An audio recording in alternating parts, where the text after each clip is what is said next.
Good evening. You ready? Okay. As 2006 was coming to an end, I was finishing off the year graduating with a bachelor's degree in geography.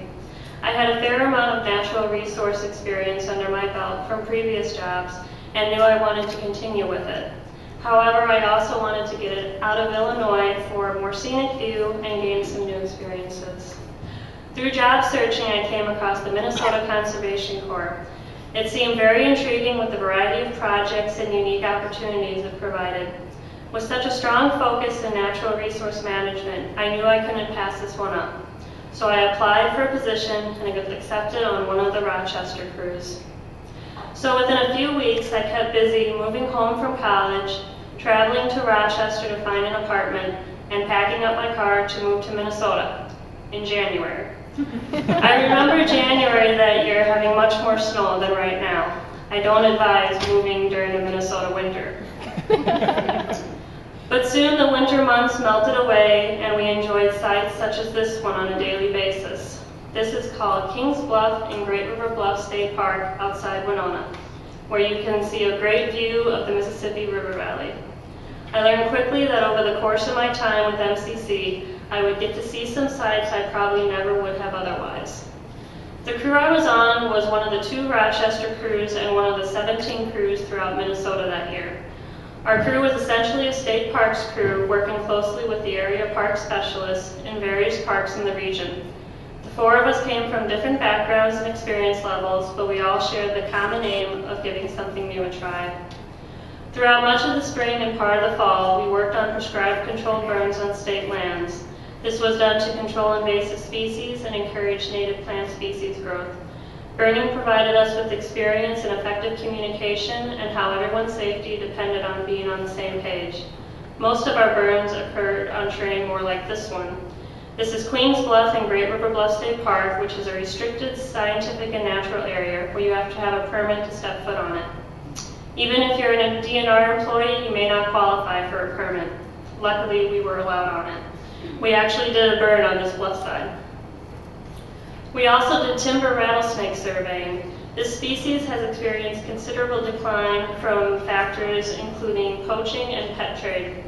We contributed to survey data by setting up cameras in potential den locations and monitoring active dens.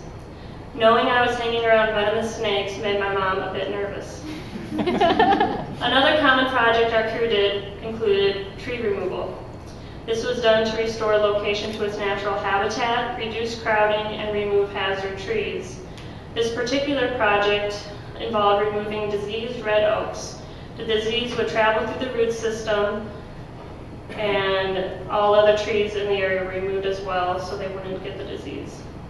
Occasionally, we would leave the bluffs to help surrounding communities in their times of need. Here we are doing flood relief efforts in the area in the fall of 2007. Parts of the area received over 18 inches of rainfall over a weekend. It was an emotional time, but we felt like we made a difference. Another contribution we made involved building a playground in Chatfield, Minnesota. This was a large coordinated endeavor that brought together volunteers and local businesses for a great positive result. It was nice to be part of something that we can go back and see one day and know we helped create. As my term in Rochester came to an end, I set my eyes further north and applied and was accepted on a crew in Evelyn. So once again, a small group of strangers came together, not knowing what experiences lay ahead. From the sounds of it, we would be involved with trail maintenance and wildfire response. Much of the year, our weekly routine involved tents and a campsite, as many of our projects required several days of work and travel. This particular trip involved some snowfall while we camped, which attests to the variety of conditions we would work in. Even though we were camping, we still made a collective effort in the cooking and ate pretty well. Some of the trips would involve working with other crews. We did trail building projects for hiking and horse trails to direct traffic so impact would be minimized. We also maintained existing trails damaged by erosion. These projects tended to be fairly labor-intensive, as we would have to haul lumber and equipment over long distances over hilly terrain.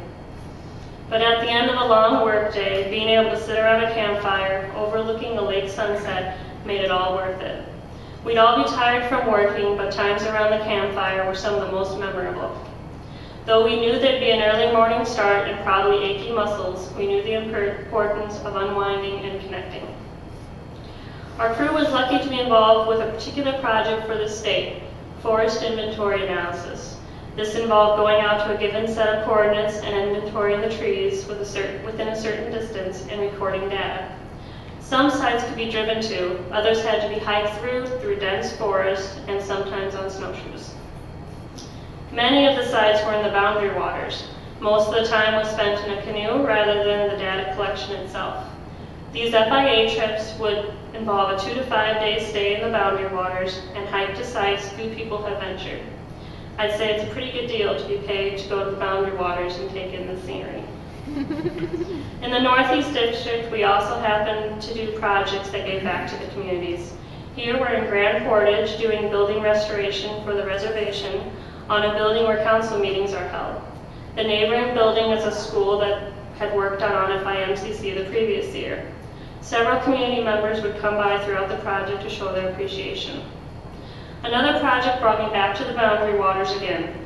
A mix of crew members from the district crews were chosen to restore an enforcement cabin. The exterior needed lots of work due to weathering, and the interior needed to be resealed.